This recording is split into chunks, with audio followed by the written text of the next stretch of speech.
A veces el dolor no grita, solo susurra. Y uno, si está demasiado ocupado o demasiado roto, no lo escucha. Soy Rosa. Tengo 72 años.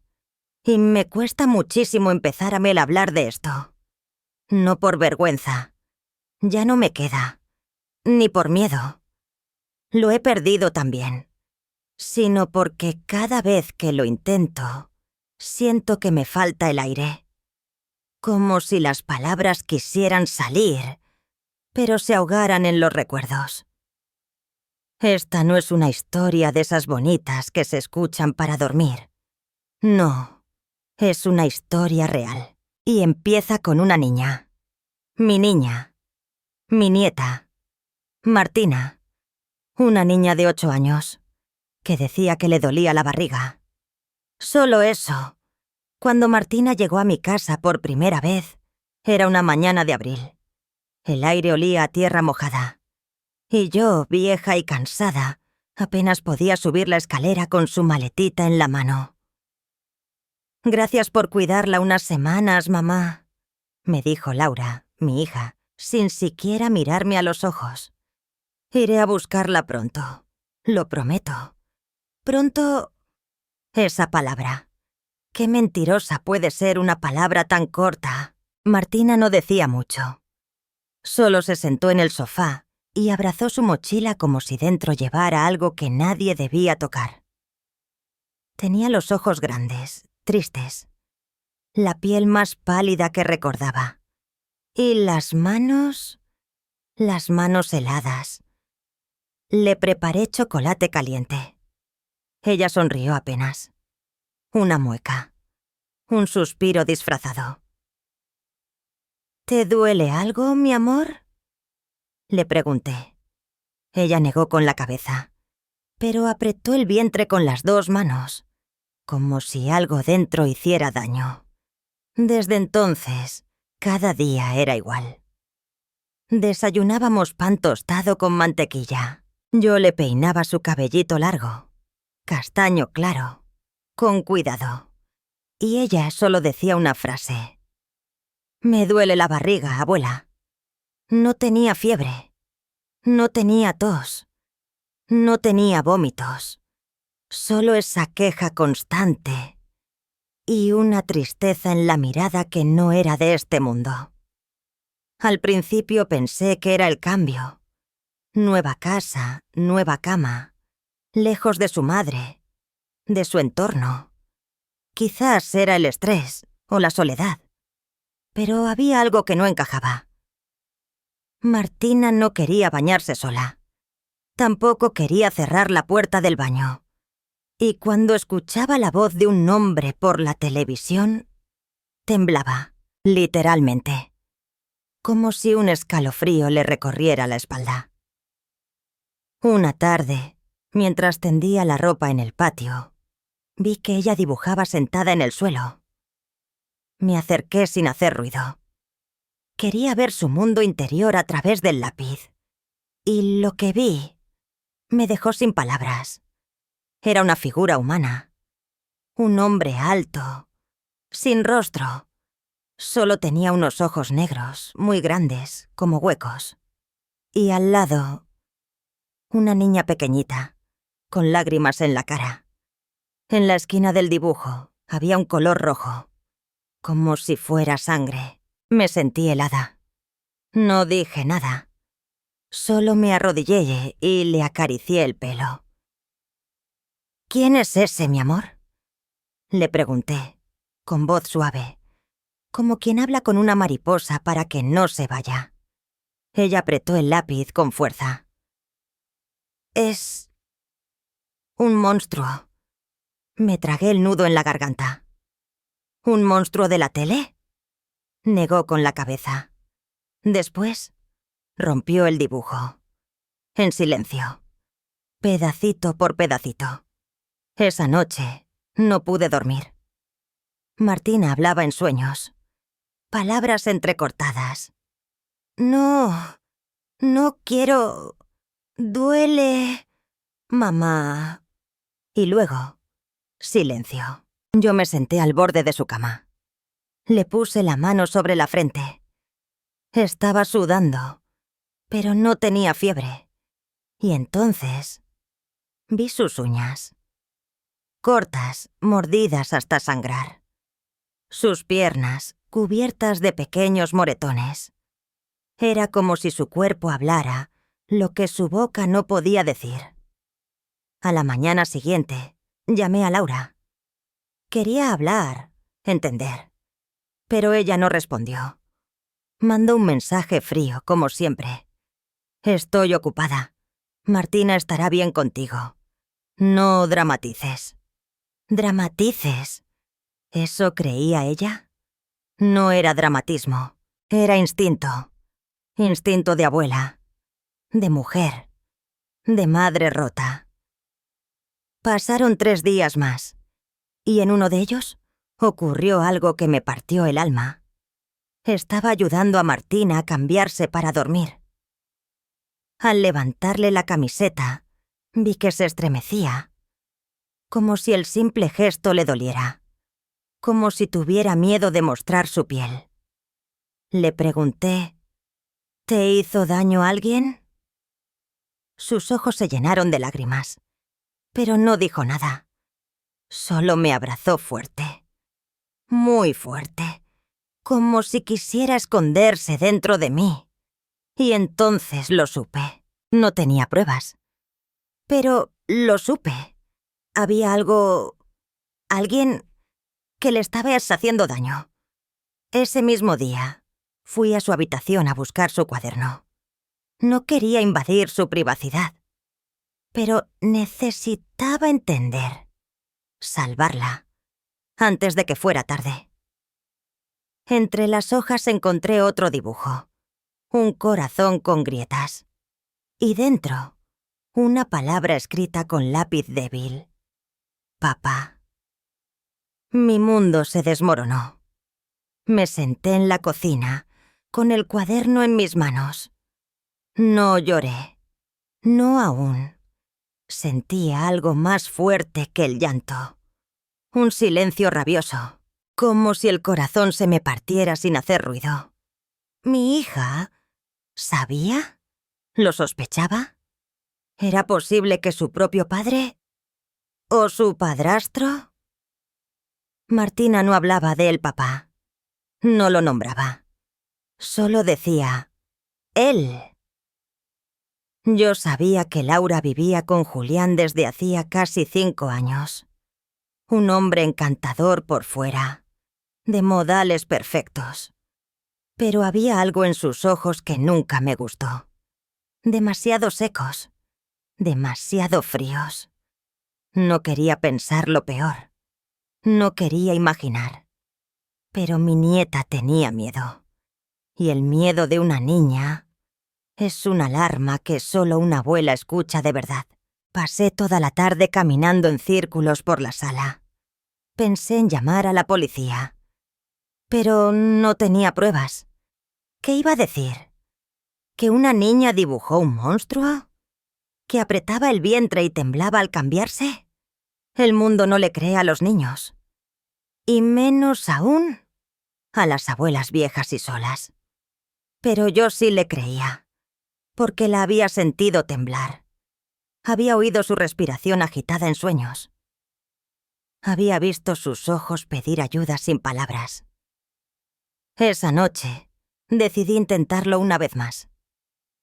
Me senté junto a ella en la cama, con una lámpara tenue encendida. Tomé su mano con cariño.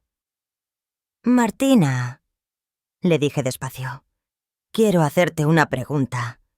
Solo una. No tienes que responder si no quieres.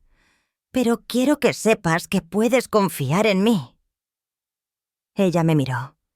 Tenía los ojos enrojecidos, pero secos, como si ya hubiera llorado todo lo que podía. ¿Alguien te ha hecho daño? ¿Alguien te ha tocado donde no debe? Un silencio pesado llenó la habitación. Ella bajó la mirada. Y por primera vez habló, con voz bajita, con miedo. Papá me dijo que era un secreto. Mi corazón se detuvo. Tragué saliva. No quería llorar frente a ella. ¿Qué clase de secreto? Que, si lo decía, mamá se iba a poner muy triste. Y que me iban a separar de ella. Y que él me quería. Por eso lo hacía. No sé cómo no grité. No sé cómo no rompí todo en esa habitación. Lo único que hice fue abrazarla. Fuerte. Como si pudiera protegerla del pasado. No es tu culpa, mi amor. Nada de esto es culpa tuya.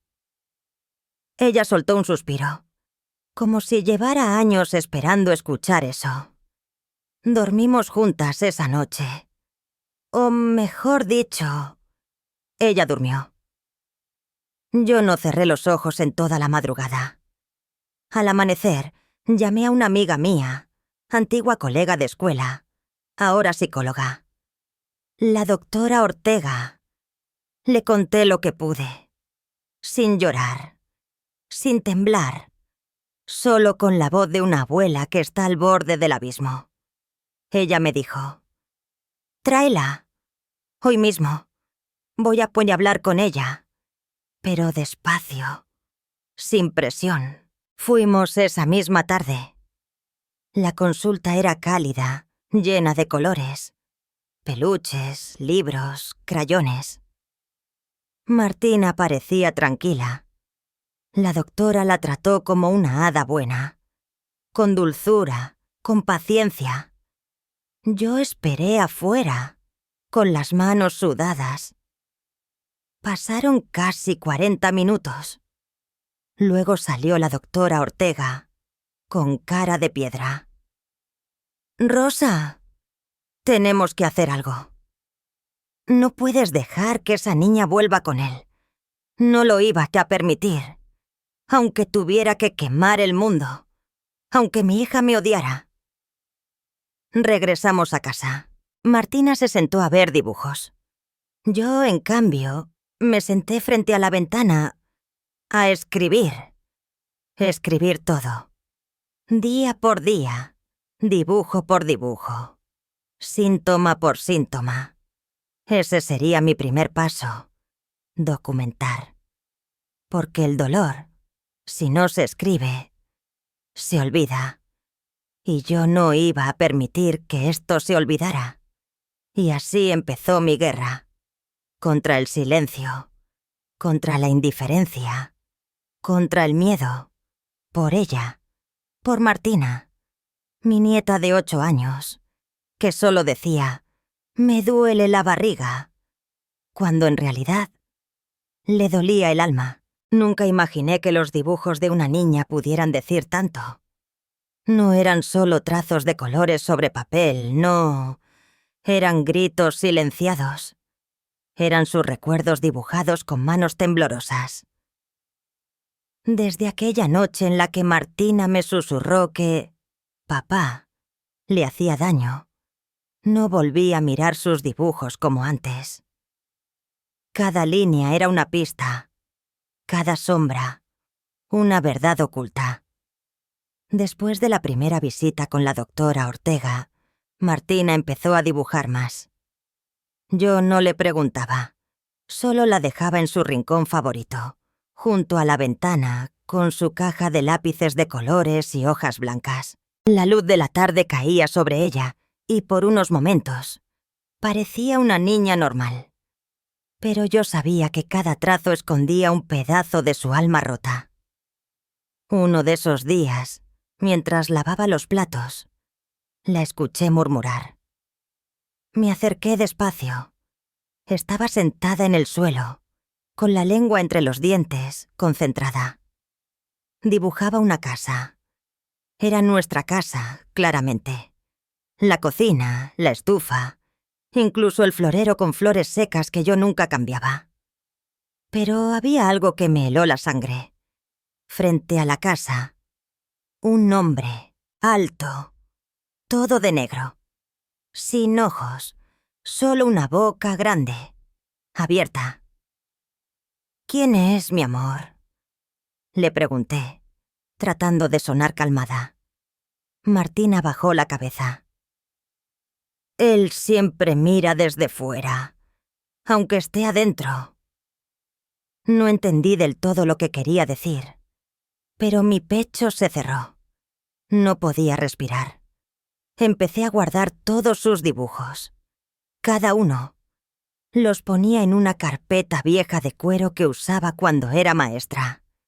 Los numeraba, les ponía fecha, anotaba detalles. Me sentía como una detective, pero también como una cobarde, porque aún no había denunciado. Aún no había tenido el valor de enfrentarlo, de enfrentar a mi hija, de enfrentar al mundo. La doctora Ortega me ayudó hasta encontrar un abogado, el señor Ramírez. Un hombre mayor, con canas bien peinadas, voz grave y pausada. Me miró con respeto, pero también con duda. ¿Cuántas ancianas le habrían contado historias parecidas? ¿Cuántas se habrían equivocado? ¿Tiene pruebas, señora Rosa?, me preguntó. Saqué mi carpeta. La puse sobre la mesa. Tengo lo único que vale la pena: su voz. Y estos dibujos. Y mis ojos. Yo la vi temblar. La vi sufrir. No necesito más para saber que la niña tiene miedo de alguien que debería protegerla. El abogado me miró en silencio. Abrió la carpeta. Vio los dibujos. Sus dedos se quedaron quietos sobre uno en particular. Un cuerpo pequeño, doblado, con un corazón roto en el pecho. Voy a ayudarla, dijo finalmente. Pero debes saber que será difícil. Muy difícil. Si el padre es biológico, la ley puede complicarse. Y su hija, si no coopera... No me importa lo difícil que sea, interrumpí. Solo quiero salvar a mi nieta. Salimos de ahí con un plan. Iniciar el proceso de evaluación psicológica formal. Recopilar testimonios, preparar una denuncia. Todo en silencio, sin alertar a Laura ni a Julián. Porque si ellos sabían, podrían llevársela. Y entonces sí, no volvería a verla jamás. Cada día que pasaba, Martina se soltaba un poco más. No hablaba mucho, pero me abrazaba más fuerte. Dormía mejor. Ya no se despertaba gritando. Y a veces, cuando yo cocinaba, me cantaba bajito alguna canción que había aprendido en la escuela. Pero también había momentos oscuros. Una noche, la encontré escondida debajo de la mesa, temblando. Había sido solo por un comercial en la televisión, donde aparecía un hombre con camisa blanca y corbata. «Como él», dijo Martina. «Como cuando viene de la oficina». Otra vez, al tocar la manija del baño, gritó sin querer. Dijo que no podía cerrarse, que le daba miedo no poder salir. Cada uno de esos episodios era como una puñalada en mi pecho. Pero también era una confirmación. Yo no estaba loca. No estaba exagerando. Esa niña había vivido algo terrible. Algo que ningún niño debería conocer jamás. Un sábado por la mañana, Laura apareció sin avisar. «Solo vengo por unas cosas», dijo, entrando sin saludar. Martina se escondió detrás de mí. Yo la abracé. Laura la miró de reojo. «¿Qué le pasa ahora? ¿Sigue con lo del estómago?» No respondí. Caminé hacia la cocina para hacer café. Necesitaba un momento. Respirar. Ella me siguió. «¿Pasa algo, mamá? ¿Te interesa de verdad saberlo, Laura?» Me miró sorprendida. «Claro que sí. Es mi hija». «Entonces explícame por qué no la has llamado en 2 semanas. ¿Por qué no preguntas cómo duerme?» ¿Cómo se siente? Laura bajó la mirada. Su voz se quebró. Estoy tratando de mantener todo en orden. El trabajo, Julián. ¿Y tu hija? ¿Dónde queda tu hija en todo ese orden? Ella no respondió. Se quedó de pie, apretando la taza caliente como si necesitara aferrarse a algo. ¿Sabes lo que me dijo anoche? Continué. Me dijo que cuando tú no estás, él entra a su cuarto. Laura palideció. No, no puede ser. ¿Seguro? Se sentó. Se tapó la cara con las manos. Y lloró. Pero no eran lágrimas de sorpresa. Eran lágrimas de miedo, de vergüenza. Lo sospechaba. Susurró. Una vez vi que ella se escondía cuando él llegaba. Pero él me dijo que estaba celosa. Que era normal. Que los niños inventan cosas. ¿Y le creíste? Silencio. Sí, porque lo amaba. Casi le grité. Pero no lo hice. Porque en ese momento entendí algo peor. Laura no era cómplice por maldad. Lo era por debilidad. «No vas a llevarte a Martina», le dije. Ella levantó la cabeza, con los ojos enrojecidos. «¿Qué?» «No puedes llevártela. Ya está bajo evaluación. Y si lo intentas, voy a denunciarte también». Laura se fue sin decir adiós. La vi subir al coche con el rostro roto. No sabía si llorar por ella o por la niña. Esa noche, Martina durmió tranquila. Y yo comencé a escribir esta historia. Porque algún día ella crecerá. Y quizás querrá entender. Querrá saber cómo una abuela, vieja, con las manos arrugadas y un corazón herido, luchó contra el monstruo. Luchó con palabras, con dibujos, con amor. Y también con rabia. Porque a veces el amor no es dulce.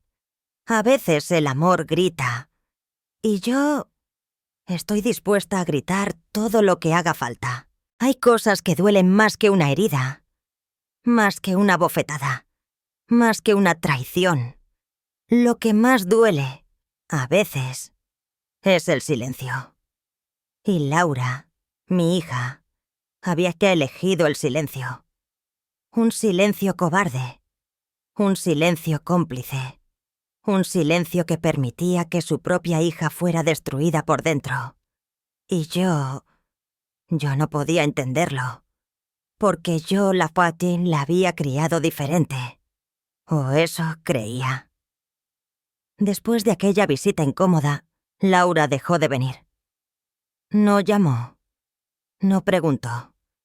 Solo me mandó un mensaje días después. Necesito tiempo. No estoy bien. Y yo ya no sabía si sentir lástima o rabia. Porque mientras ella no estaba bien, Martina dormía abrazando una muñeca rota, con los ojos abiertos en medio de la noche, como si esperara algo malo, o como si lo recordara. El abogado Ramírez movía los hilos en silencio. Nos pidió discreción. La denuncia debía prepararse con cuidado. Necesitábamos el informe completo de la doctora Ortega, el testimonio de Martina grabado por un perito, los dibujos, mi diario. Yo escribía cada noche, hasta que el lápiz me dolía entre los dedos. No quería olvidar ni un solo detalle. Porque cuando llegara el momento de hablar ante el juez, no podía titubear. Una tarde, después de la sesión con la doctora, Martina me preguntó: ¿me van a creer, abuela? Y esa pregunta me quebró por dentro. Porque una niña no debería tener que preguntarse eso. Debería sentirse protegida, amada, escuchada. Pero ella solo conocía la duda, el miedo, la desconfianza. Me arrodillé frente a ella, tomé sus manitas y le dije con toda la firmeza del mundo: «Yo te creo, y haré que todos te crean también». Pocos días después, recibí una llamada inesperada. Era Laura. Su voz era hueca, como si hablara desde muy lejos.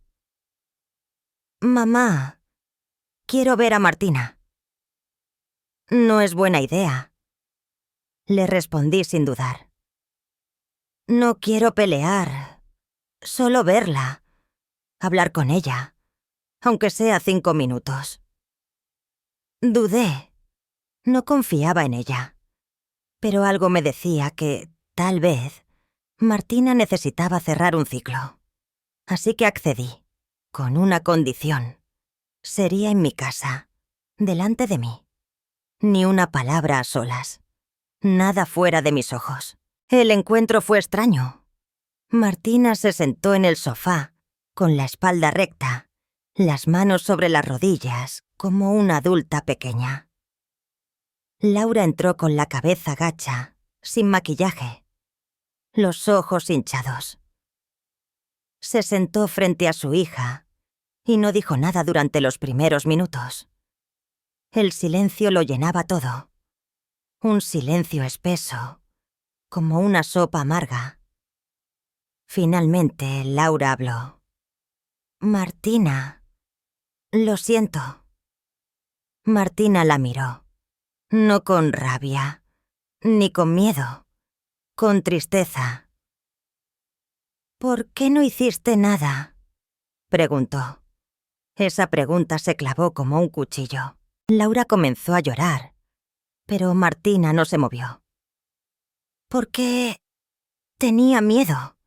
Pensé que si lo enfrentaba nos quedábamos sin casa, sin dinero. Pensé que estaba exagerando. Y él me convencía, una y otra vez, de que todo estaba bien». «¿Y si me hubiera matado por dentro?», respondió Martina con una calma que helaba. Laura se encogió sobre sí misma. Yo la vi más pequeña que nunca. No era mi hija adulta. Era una niña asustada. Una niña que también había sido herida. Y entendí, aunque me dolía, que ella no era una monstruo. Era una víctima más. Pero eso no la excusaba. «No puedes volver con ella», le dije firme. «Ni ahora ni después. Hasta que ella sea mayor y decida por sí misma si quiere verte. Esta es su casa. Aquí está segura. Y tú tendrás que vivir con lo que permitiste». Laura asintió, sin fuerzas. Se levantó y antes de irse, besó la frente de Martina. La niña no se movió. Solo cerró los ojos, como para soportar el momento. Cuando la puerta se cerró, Martina corrió a mis brazos y lloró, como no lo había hecho en semanas. Lloró como una niña que por fin entendía que su dolor no era culpa suya. Lloró como quien suelta un peso de 1000 kilos. Esa noche, la denuncia fue formalizada. El abogado la entregó en la fiscalía. Inmediatamente, se inició una investigación preliminar. Julián fue notificado. Lo negó todo. Dijo que era un montaje, que yo quería quitarle a la niña por rencor, que estaba manipulando a mi nieta, que estaba vieja y loca. Vieja, sí, pero no loca. Y no sola. Los informes psicológicos eran contundentes. Las declaraciones de Martina, grabadas con expertos, no dejaban lugar a dudas. Incluso los dibujos fueron evaluados por profesionales. Pero aún así, el proceso sería largo, doloroso, injusto. Recibí llamadas anónimas, mensajes de odio, personas que decían que solo quería atención, que las mujeres mayores se inventaban dramas, que una niña tan tranquila no podía haber vivido eso. Pero también hubo quienes se acercaron en silencio. Vecinas que me miraban con respeto. Una madre del colegio que me contó que su hija también le tenía miedo a Julián. Otra abuela que me abrazó en el mercado y dijo: «Gracias por hablar. Yo nunca pude». La noche antes de la primera audiencia, Martina no podía dormir. Se revolvía en la cama. Me senté con ella. Le acaricié el pelo. Me miró con esos ojos que ya no eran de niña. O no del todo. «¿Y si no me creen?», susurró. «Entonces gritaré más fuerte». Le respondí. Ella sonrió. Pequeño, pero real. Al día siguiente, nos presentamos en el juzgado. Sala 4. Edificio gris. Pasillos largos. Gente nerviosa por todas partes. Nos sentamos frente al juez. Julián estaba ahí, con su traje caro, con su sonrisa falsa, con sus manos limpias pero su alma sucia. Martina no lo miró. Solo se aferró a mi brazo. Cuando fue su turno habló, con voz bajita. Sí, pero clara. Dijo lo que había pasado, cómo se sentía, cómo le dolía la barriga cada vez que lo veía, cómo había aprendido a esconderse, a callar, a sobrevivir. Y entonces, por primera vez, vi llorar a Julián. No sé si era por miedo o por vergüenza, pero lloró. La audiencia fue suspendida por ese día. El juez pidió más evaluaciones, más informes. Pero yo sabía que algo había cambiado. Ya no podían ignorarnos. Ya no podían callarla. Martina había sobrehablado. Y yo había elegido gritar junto a ella. Hay sonidos que nunca se olvidan. La risa de un niño. El crujir de la madera en una casa antigua. El susurro de una confesión dicha con miedo. Desde que Martina empezó a hablar, aunque fuera solo en fragmentos, en trocitos de voz entrecortada, supe que cada palabra que salía de su boca era una herida abierta. No hablaba como una niña. Hablaba como alguien que ha vivido demasiado. Como alguien que aprendió a sobrevivir antes que a jugar. Fue durante una de las sesiones con la doctora Ortega. Yo esperaba fuera, como siempre, con las manos inquietas y la garganta seca. Escuchaba risas de otros niños en la sala contigua, pero no de ella. Con Martina, el silencio era el lenguaje dominante. Hasta que un día, después de casi una hora dentro, la doctora salió con los ojos húmedos. Me miró y no tuvo que decir nada. Supe que algo había salido a la luz. Algo grave. «¿Qué pasó?», le pregunté.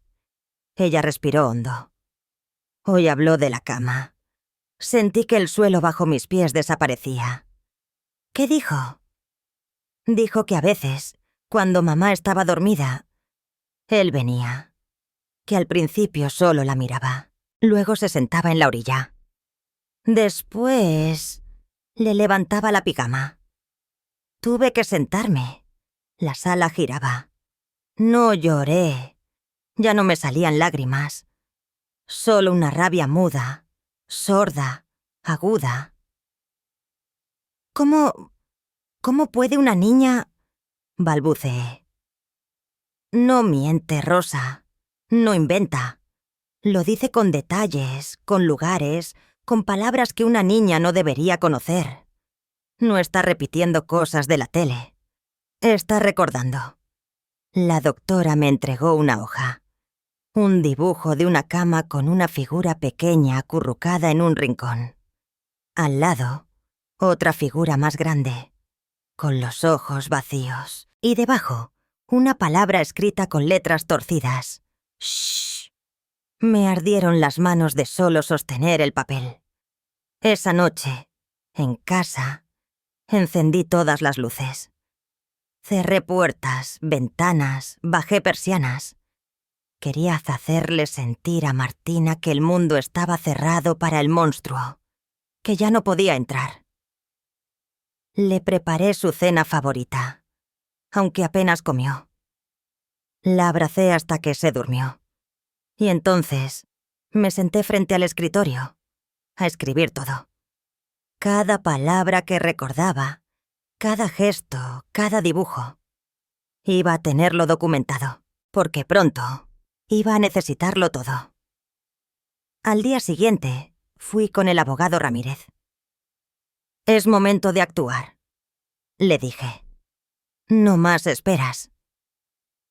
Él asintió. Ya había iniciado el proceso de denuncia. Ahora, con los testimonios de la psicóloga y los dibujos, había base para solicitar medidas cautelares, protección para Martina, evaluación forense y la posibilidad de evitar que Julián se acercara. «¿Y su hija?», preguntó Ramírez. «Laura no se atreve a mirarme. Está rota. Pero no la voy a esperar, la voy a esperar. Si no defiende a su hija, yo lo haré. Lo más difícil no fue denunciar. Lo más difícil fue mirar a Martina después y sonreír. Hacer como si el mundo siguiera, como si no estuviera cayendo». Ella me miraba con esa mezcla de alivio y miedo, como si supiera que algo estaba cambiando, pero no supiera si eso sería bueno o no. «Abuela», me dijo una noche, «¿me vas a dejar volver con mamá?». Mi corazón se encogió. «No, mi vida. No hasta que todo esté bien». «¿Y si papá viene?». «No va a venir, lo prometo». Pero en el fondo temía que sí, que se apareciera en la puerta, que Laura lo llamara, que la justicia no llegara a tiempo. Y llegó el día de la entrevista judicial. Un psicólogo forense debía evaluar a Martina, ver su reacción, su forma de hablar, determinar si lo que decía tenía consistencia. Porque sí, incluso después de todo, había que demostrarlo. Una niña de 8 años debía convencer a un adulto de que decía la verdad. Yo no pude entrar. Esperé afuera durante 2 horas. 2 horas eternas. Cuando por fin salió, Martina no hablaba. Caminó directo a mí y me abrazó. «Te dije todo», me susurró. La miré. «¿Y qué te preguntaron?». Si soñé las cosas, si me lo contó alguien, si entendí lo que pasó. «¿Y qué dijiste?». «Que yo no sueño esas cosas, que me pasaron, que me dolían». No pude contener el llanto. La abracé tan fuerte que me dolieron los brazos. Los días siguientes fueron un torbellino. Oficinas, papeles, firmas. Laura fue citada. Fue obligada a declarar. Al principio negó todo. Luego dudó. Finalmente lloró. Aceptó que sospechaba, que lo había visto salir del cuarto una vez, que lo enfrentó y él lo negó, que prefirió creerle a él, que no quiso perder su familia. El juez tomó nota. No la culpó, pero la dejó fuera. «Falta de protección efectiva a la menor», dijo el informe. Y así fue como, por decisión judicial, Martina quedó bajo mi custodia provisional. No definitiva. Aún faltaban audiencias, análisis, abogados. Pero por fin estaba segura, lejos de él. A veces me sentaba frente al espejo y no me reconocía. La Rosa que era antes ya no existía. Esta nueva mujer, con la espalda más encorvada pero los ojos más firmes, se había convertido en escudo, en muralla, en testigo y fiscal. Una tarde, Martina vino corriendo a mostrarme un dibujo. Era la primera vez que usaba colores brillantes. Azul, verde, amarillo. Había dibujado una casa, un jardín y 2 personas. Ella y yo. Ambas con una sonrisa. En la esquina, en letras grandes, había escrito: «Mi casa de verdad». Y entonces lo supe. Por más dolorosa que fuera esta lucha, había valido la pena. Porque por fin Martina empezaba a cuasanar. Yo no nací valiente. Tampoco fui una mujer de peleas o rebeliones. Siempre fui de esas que bajaban la cabeza, que se aguantaban las cosas, que creían que el tiempo lo curaba todo. Hasta que llegó el momento en que tuve que elegir. Callar como siempre. O gritar. Elegí gritar. Pero gritar tiene consecuencias. Y lo descubrí cuando me vi sola frente al espejo, con la cara más cansada que nunca y las manos temblorosas de tanto aguantar. La batalla legal por Martina avanzaba. El juez había aprobado la custodia provisional y Julián tenía una orden de alejamiento. Parecía una victoria. Pero por dentro, yo estaba rota. No por dudas, no por miedo, sino por culpa. Laura ya no me hablaba. Me bloqueó del teléfono. Me llamó traidora. «Te llevaste a mi hija», me escribió por correo. «Me la robaste». Como si no supiera que fue ella quien la dejó ir, quien la entregó al lobo. Y sin embargo, dolía. Era mi hija, mi única hija, la que parí entre gritos y sangre hace más de 30 años. La que acuné cuando tenía fiebre. La que alimenté cuando su padre nos abandonó. La que soñaba con ser doctora y terminó siendo dependiente emocional de un hombre que la manipuló hasta vaciarla. ¿Dónde me equivoqué? Esa pregunta me taladraba el alma cada noche. Mientras le daba la cena a Martina, mientras lavaba los platos, mientras doblaba la ropa. ¿En qué momento fallé como madre para que ella fallara como madre también? A veces me sorprendía recordando su risa de niña, su forma de correr en el jardín, su miedo a los truenos, sus dibujos con crayones. ¿En qué se convirtió esa niña dulce? ¿Cuándo se apagó su luz? Una tarde, mientras Martina dormía una siesta, recibí una visita inesperada. La madre de Julián. Nunca habíamos tenido relación. Era una mujer fría, elegante, de esas que nunca muestran una emoción real. Se presentó en mi puerta con un abrigo de lana caro y una mirada de superioridad. «Vengo aquí a hablar, de madre a madre», dijo sin saludar. «Usted no es madre. No si defiende a un violador», le respondí, sin abrir del todo la puerta. Ella suspiró. «No tiene pruebas. Todo esto es un circo montado por una vieja histérica. Esa palabra, histérica, me encendió por dentro. La única histérica aquí es su conciencia. Y si se atreve a negar el dolor de mi nieta otra vez, juro por Dios que la saco de esta casa a empujones». Ella no dijo más. Solo me miró con desprecio y se fue. Y yo cerré la puerta con fuerza. Pero me quedé temblando, porque esa mujer representaba todo lo que estaba mal en esta sociedad. El silencio, la negación, el orgullo vacío. El juicio verdadero se acercaba. Ya no eran entrevistas ni informes. Era el juicio penal, con todas las letras. Julián sería citado. Los abogados, los testigos, los peritos. Todos. El juez, la fiscal, la mirada del Estado puesta sobre la historia de una niña y su monstruo. Y yo tenía que estar fuerte. Por Martina. Pero cada noche, cuando me quedaba sola, el juicio más duro era conmigo misma.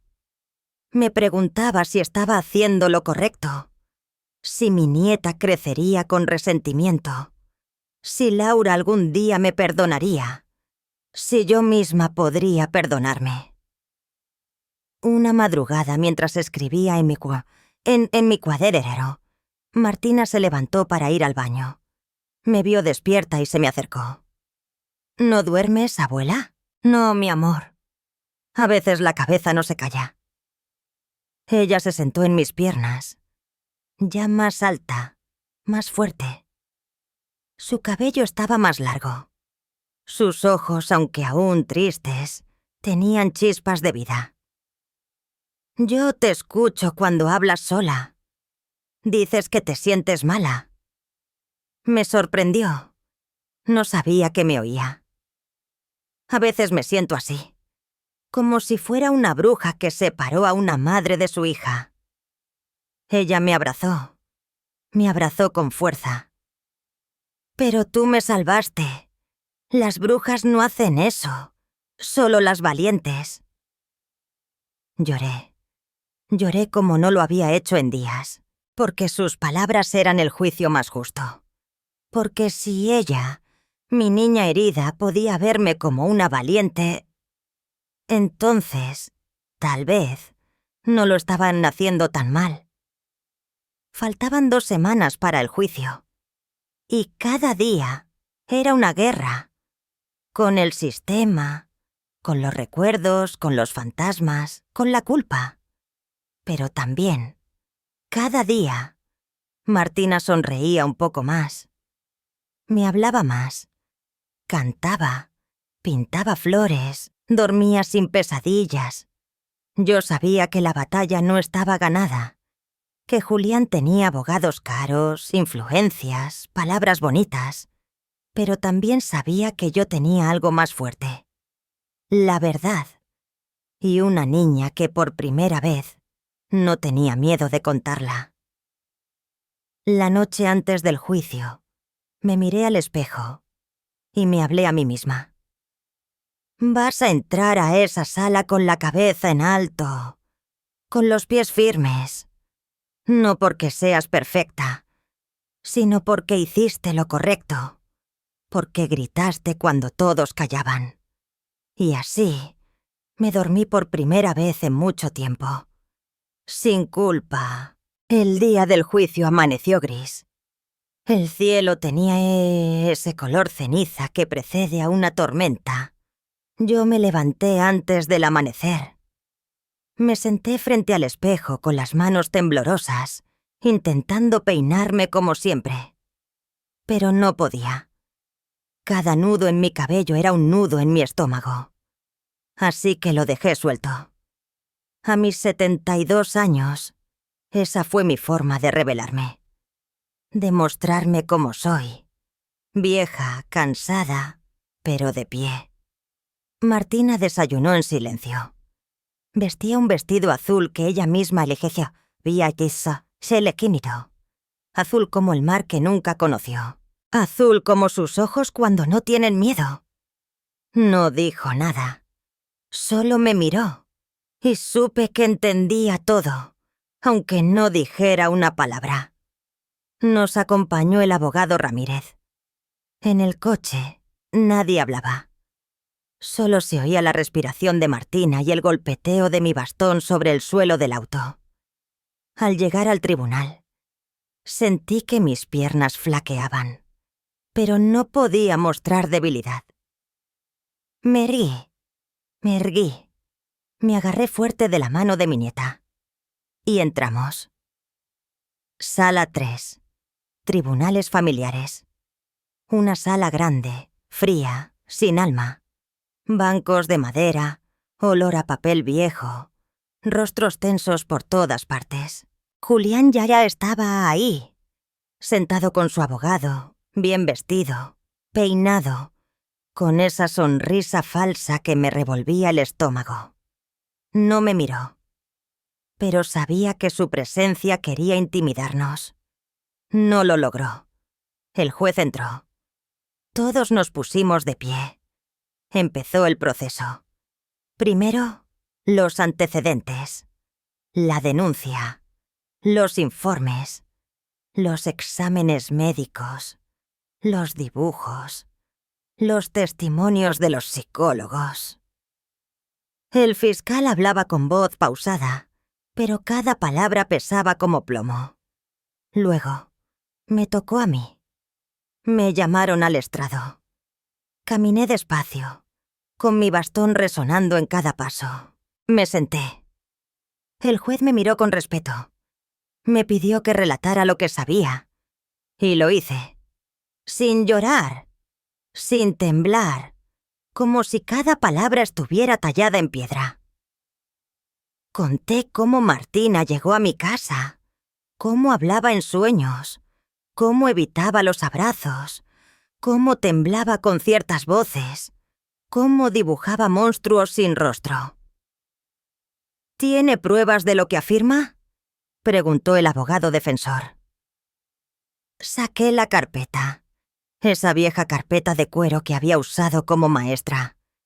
La abrí, mostré los dibujos, las anotaciones, los diarios, cada fecha, cada reacción, cada detalle. No soy médica, dije. No soy psicóloga, pero soy su abuela. Y cuando una niña llora en silencio, una abuela lo escucha. El abogado quiso desacreditarme. Dijo que era emocional, subjetiva, vieja y resentida. Yo lo miré directo a los ojos y le respondí: puede llamarme lo que quiera, pero usted no fue quien secó sus lágrimas a las 3 de la mañana. Yo sí, después de mí, testificó la doctora Ortega, con voz firme, clara, irrefutable. Luego, los peritos, los psicólogos forenses. Todos coincidían. La niña no mentía. No había signos de manipulación. Su testimonio era consistente, coherente, repetido sin variaciones. Había vivido abuso. Y entonces llegó su turno. Martina se acercó despacio, pequeñita, con su vestido azul y su pelo recogido. Se sentó en una silla frente al juez. Tenía un peluche en la mano. La doctora estaba a su lado. Le hablaron con dulzura, con respeto. Martina, puedes contarnos lo que pasó, solo si quieres. Nadie te va a hacer daño. La sala entera se detuvo. Solo existía su voz. Él venía por las noches, dijo.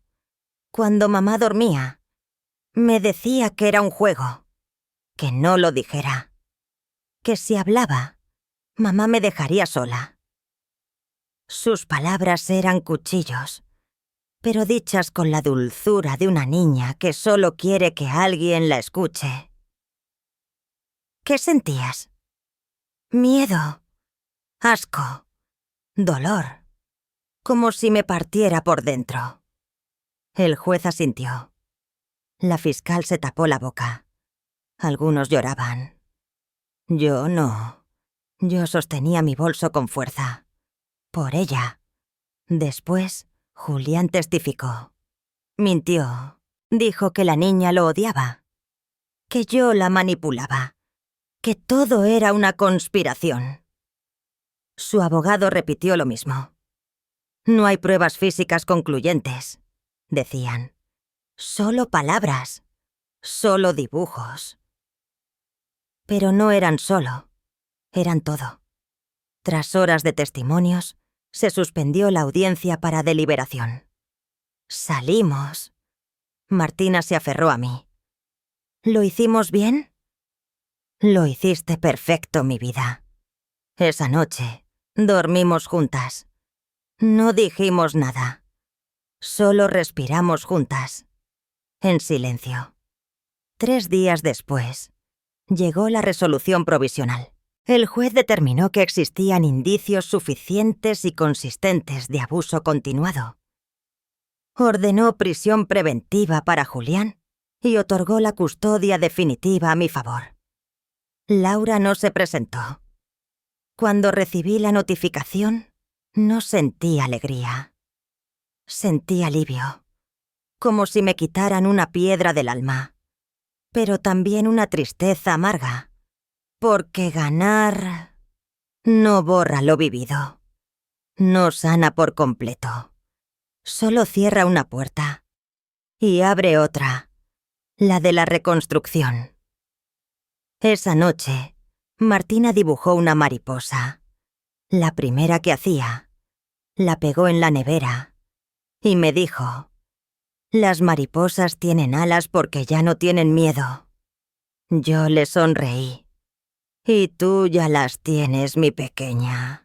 Después de la audiencia, creí que todo se calmaría, que al fin podríamos respirar sin miedo, que Martina podría ser solo una niña, ir a la escuela, comer galletas sin llorar, dormir sin sobresaltos. Pero me equivoqué, porque el juicio legal había terminado, pero comenzaba otro. El juicio de la calle, el juicio de la gente, el que no tiene jueces pero sí miles de bocas llenas de veneno. La noticia apareció en un periódico local. Niña de 8 años acusa a su padrastro de abuso sexual. Abuela obtuvo custodia. Al principio solo lo vi en una página web. Luego se multiplicó. Facebook, Twitter, hasta en la radio. Y aunque no mencionaban nuestros nombres completos, en un pueblo pequeño como el nuestro, todos sabían. En el mercado la gente susurraba. Me señalaban. Unos con respeto, otros con burla. Escuché cosas horribles. Seguro que exageró todo para quedarse con la niña. Ahora las viejas se creen jueces. ¿Y si la niña se lo inventó? Fueron días duros. Abría la puerta de mi casa con miedo. Miraba por la ventana antes de salir. Martina, por suerte, no entendía todo, pero captaba las miradas. Sentía el ambiente.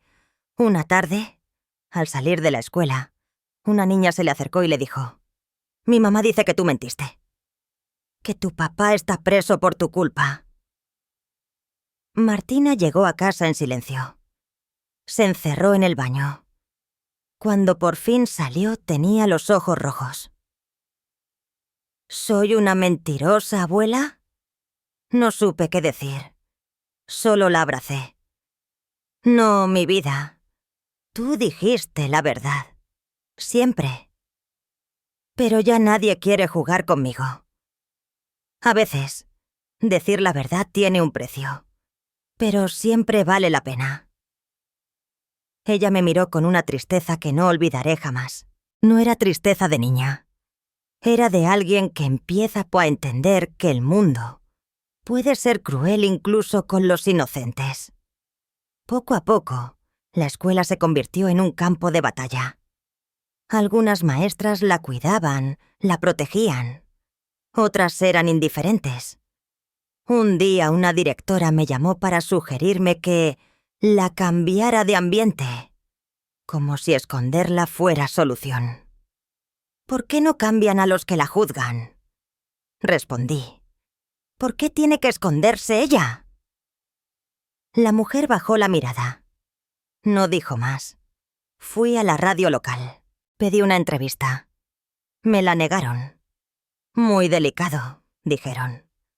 Pero luego entrevistaron a un tío de Julián, quien defendió su honor. Dijo que era un hombre de familia, que amaba a la niña, que fue una trampa. Las redes se llenaron de comentarios. Algunos me apoyaban. Otros me insultaban. Me llamaban loca, bruja, fanática. Una noche, abrí el buzón y encontré una nota sin firma. «Las niñas mienten. Tú también lo hiciste alguna vez». Me temblaron las piernas, pero no dije nada. Guardé el papel. Lo puse junto a los dibujos de Martina. Porque todo formaba parte de la misma historia. Y esta historia tenía que quedar escrita. Martina empezó terapia 2 veces por semana. Ya no era con la doctora Ortega, sino con una psicóloga especializada en trauma infantil. Me dijo que el proceso sería largo. que habría retrocesos, que necesitaba paciencia. Y yo la tenía. Pero un día, Martina me dijo algo que me partió en dos. No quiero volver a hablar. ¿Por qué? Porque cuando hablé todos me odiaron. No, mi amor. No todos.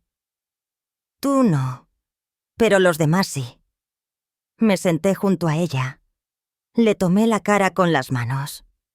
Escúchame, Martina. El mundo está lleno de gente que no quiere ver la verdad, que prefiere taparse los ojos. Pero tú abriste los tuyos. Eso es valiente. Eso es hermoso. Ella no respondió. Solo se acostó en mi regazo. Y así nos quedamos, en silencio. Como dos náufragas que comparten el mismo pedazo de madera en medio del mar. Unos días después, el abogado Ramírez me propuso algo. Permitir que Martina diera un testimonio grabado para una campaña contra el abuso infantil. Anónima. Con voz distorsionada. Sin mostrar su rostro. Dudé. Mucho. Puede ayudar a otras niñas, me dijo. Pero solo si ella quiere. Le pregunté a Martina. La llevé al parque. Le compré un helado. Y le hablé con calma. No tienes que hacerlo si no quieres. Pero si hablas, otras niñas sabrán que no están solas. Ella pensó unos minutos, lamiendo el helado con movimientos lentos. Luego me miró. ¿Puedo escribirlo? ¿Y tú lo lees? Claro que sí. Y así lo hicimos. Martina escribió con su puño y letra un texto. Corto, sincero, crudo. Lo leí en una sala de grabación improvisada, con la voz temblorosa. El video se publicó. Tuvo miles de vistas. Muchas madres escribieron. Muchas abuelas.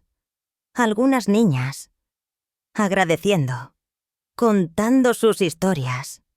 Por primera vez, sentí que todo el dolor tenía un propósito. Pero no todos reaccionaron así.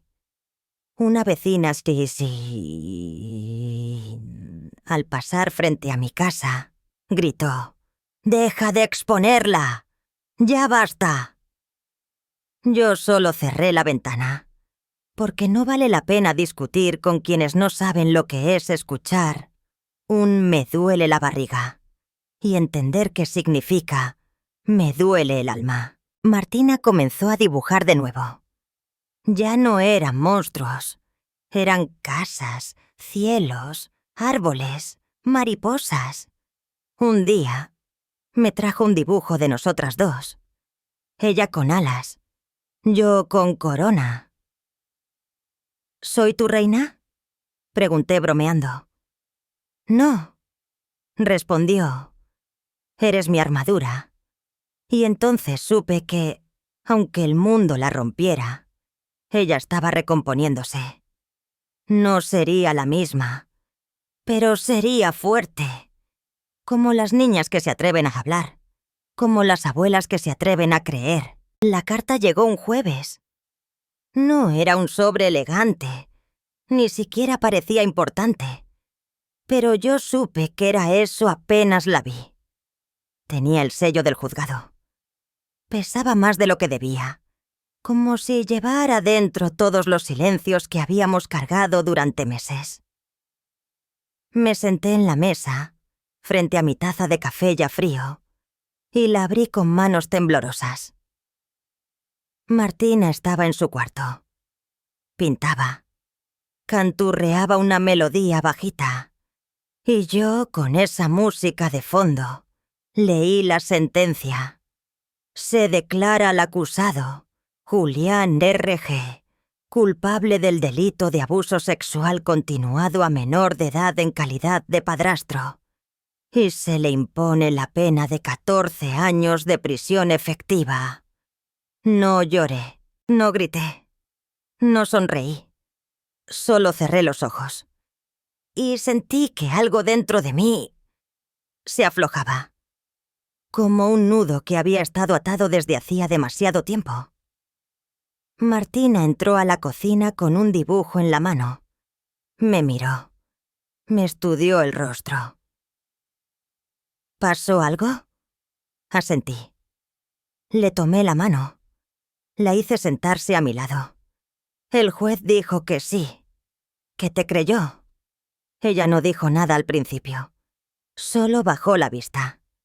Luego, como si buscara una respuesta dentro de sí misma, murmuró. Pero yo ya lo sabía, ¿no? Sí, mi vida. Tú siempre lo supiste. Pero ahora, el mundo también lo sabe. No celebramos. No brindamos. No hubo fiesta. Solo una tarde tranquila, con el viento moviendo las cortinas y el sonido de los lápices de colores sobre el papel. Esa noche, escribí en mi cuaderno: no hay victoria en una sentencia. Hay justicia. Y a veces ni siquiera. Porque los años no se devuelven. La inocencia tampoco. Pero se puede empezar de nuevo. Se puede seguir. Los días siguientes fueron extraños. El pueblo ya no hablaba tanto. O tal vez yo ya no escuchaba. Algunas personas me saludaban con respeto. Otras con lástima. Laura no apareció, pero me llegó un correo electrónico. Una línea solamente. Lo siento. No supe protegerla. Pero tú sí. No supe qué sentir. Parte de mí quería abrazarla. Otra parte, gritarle. Al final no respondí, porque algunas heridas necesitan silencio para cerrarse. La abogada de Julián apeló. Por supuesto. Dijeron que el juicio había sido emocional, que la jueza fue influenciada, que yo era manipuladora. Pero la apelación fue rechazada. No había dudas. No había huecos. Solo una verdad dicha por una niña de 8 años, sostenida por todo un sistema que, por una vez, funcionó. Y, sin embargo, la paz no llegó de inmediato.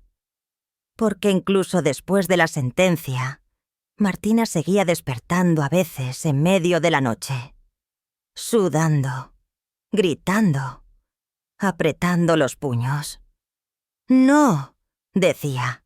«No, otra vez». Yo corría a su lado. Le acariciaba la frente. Le susurraba. «Ya no está aquí.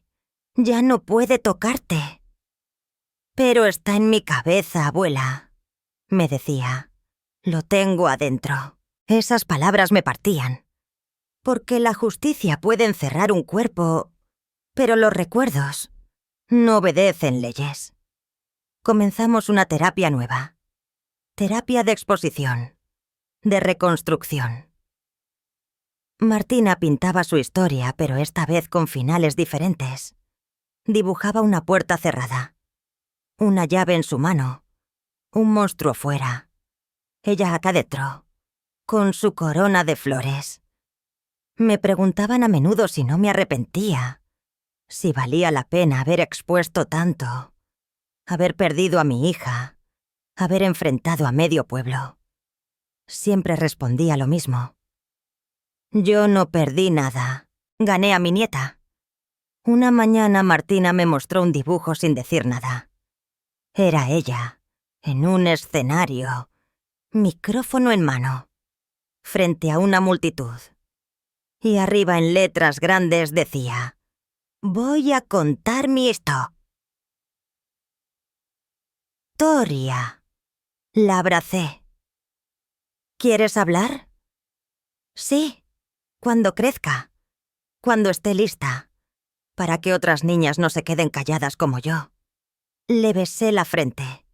Sentí que en ese momento, todo el dolor, todas las noches en vela, todos los insultos, habían valido la pena. Porque ella ya no era solo una víctima, era una voz que un día lo cambiaría todo. Nadie nos enseña cómo volver en pos a empezar después del dolor. No hay manual para reconstruir lo que el miedo rompió. Solo existe el tiempo. Y la ternura. Y las pequeñas cosas que parecen insignificantes, pero que un día, sin darte cuenta, se convierten en semillas. Y florecen. Lentamente. Con cicatrices. Pero florecen. Martina y yo comenzamos a vivir de verdad después de la sentencia.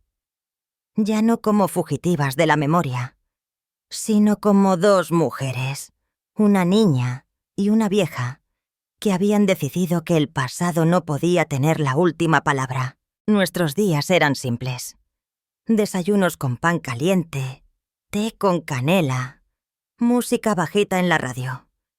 Ella iba pues a una nueva escuela, más lejos del pueblo, donde nadie sabía su historia, donde podía volver a ser solo Martina, una niña, no la del juicio, no la que habló, solo ella. Le costó al principio. Tenía miedo de hacer amigos. Se sentaba sola en el recreo. Dibujaba en las esquinas. Pero poco a poco, una niña se le acercó. Luego otra. Y un día, al recogerla, la vi correr riendo. Riendo. Con la boca abierta, con los ojos brillantes. Esa noche, lloré en silencio. No de tristeza, sino de gratitud. Porque esa risa era la prueba de que la esperanza no muere. Solo duerme. Yo también cambié. Empecé a cuidar de mí. A caminar por las mañanas, a tejer otra vez. Hacía años que no tejía. Mis manos ya no eran las mismas, pero la lana me daba paz. Tejí una bufanda larga para Martina, azul y amarilla, como el mar y el sol. Ella la usaba cada vez que salíamos, aunque no hiciera frío. Un día, me pidió algo que me sorprendió. ¿Puedo tener una planta? ¿Una planta? Sí, para cuidarla, para verla crecer. Fuimos al vivero. Eligió una lavanda, pequeñita, frágil, pero con un olor hermoso. La puso en una maceta frente a su ventana. La regaba cada mañana. Le hablaba en voz baja. ¿Qué le dices? Le pregunté un día.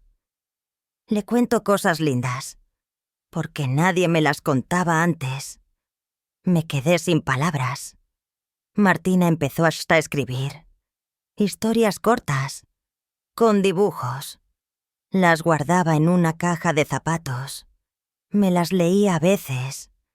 Cuentos de niñas valientes, de dragones que se volvían buenos, de abuelas que salvaban mundos. En uno, la protagonista se llamaba Rosalía. Era una maga que vivía en una casa con paredes de libros y techo de estrellas.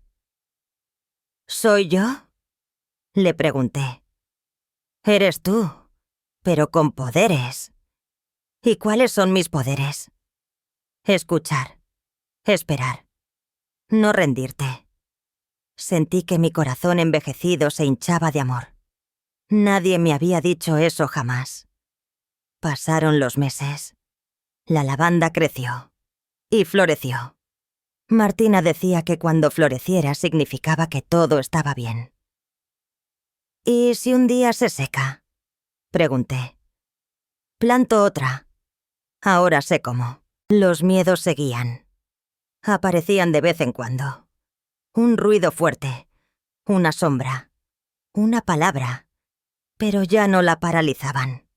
Solo la hacían abrazarme más fuerte. Y yo la abrazaba de vuelta.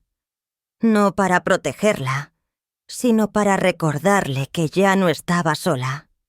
Recibí una carta de Laura, escrita a mano, larga, dolorosa. Me pedía perdón. Me decía que estaba en terapia, que se había separado de Julián mucho antes del juicio, pero que no supo cómo acercarse, que la culpa la devoraba. que no me pedía que la perdonara, solo que algún día Martina pudiera hacerlo. No supe qué hacer con la carta. Se la mostré a Martina. Ella la leyó en silencio. Luego me la devolvió. Tal vez un día, dijo, y la guardó en su caja de cuentos. Yo no presioné. El perdón no se exige, se ofrece. Y se espera. Ese invierno, nevó por primera vez en años. Salimos al patio. Martina abrió los brazos. Dejó que los copos cayeran sobre su cara. Reía. Saltaba. Me miró y gritó. «Esto es nuevo, abuela». «Sí, mi vida. Esto es nuevo». Y era verdad. Cada risa, cada abrazo, cada dibujo era nuevo, porque aunque no podíamos borrar lo vivido, sí podíamos escribir lo que venía. Y eso era suficiente.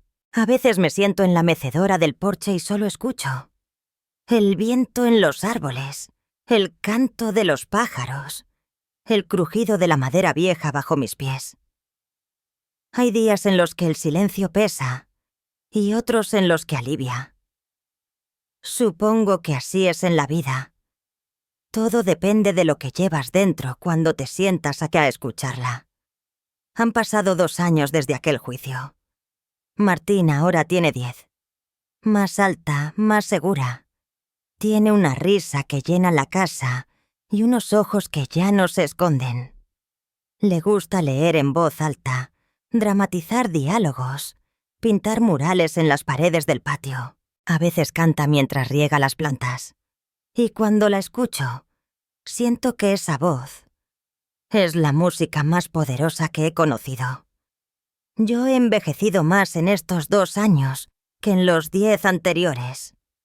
El cuerpo me pasa factura. Las manos ya no tienen tanta fuerza.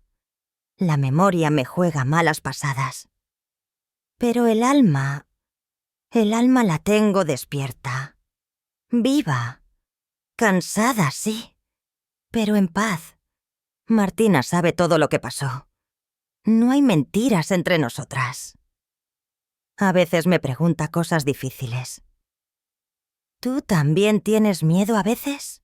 Todo el tiempo. Le digo. Pero aprendí a caminar con él. ¿Y no te cansas de cuidarme? No me canso de amarte. El otro día me trajo un cuaderno. Lo había escrito sola. Su historia. Con sus palabras. Desde su voz. Me pidió que lo leyera. Era duro. Crudo. Pero honesto. Hablaba de las noches oscuras. De los monstruos silenciosos. De las miradas que no la vieron. Pero también hablaba de mí. De cómo una abuela puede ser un escudo. Un faro. Un lugar. Al final escribió. Mi abuela eligió luchar. Aunque le temblaban las piernas. Aunque la llamaron loca. Aunque perdió cosas que amaba. Ella se eligió no dejarme caer. Y gracias a eso, yo puedo volar. Lloré en silencio. No quería interrumpir su momento. Solo la abracé. Y sentí que todo, absolutamente todo, había valido la pena. Laura nos escribe cada tanto. Sigue en terapia. Se ha mudado. Dice que está cambiando. Que lee libros sobre trauma, sobre crianza, sobre perdón. Martina no quiere verla aún. Yo no la presiono. Solo le digo, el perdón no es un regalo para otros. Es libertad para ti misma.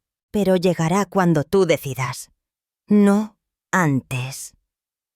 Una mañana, me desperté antes que el sol. Martina aún dormía. Caminé hasta la cocina. Me preparé un café y me puse a escribir. Este relato, nuestra historia, no para hacerla famosa, no para castigar a nadie, sino para que, cuando yo ya no esté, Martina recuerde que fue escuchada. que fue defendida, que fue amada, y para que alguna mujer, en algún lugar, en alguna madrugada solitaria, sepa que sí se puede, que aunque seas vieja, aunque estés sola, aunque el mundo te diga que te calles, puedes elegir luchar. Yo lo hice, y no me arrepiento, porque luchar por un niño es la forma más pura de amar. Gracias por escuchar mi historia. No fue fácil contarla, pero si sirve para que otra niña no sufra en silencio, entonces todo tiene sentido. Si conoces a alguien que esté pasando por algo así, no mires a otro lado. A veces, solo se necesita una voz para romper el silencio. Y tú puedes ser esa voz.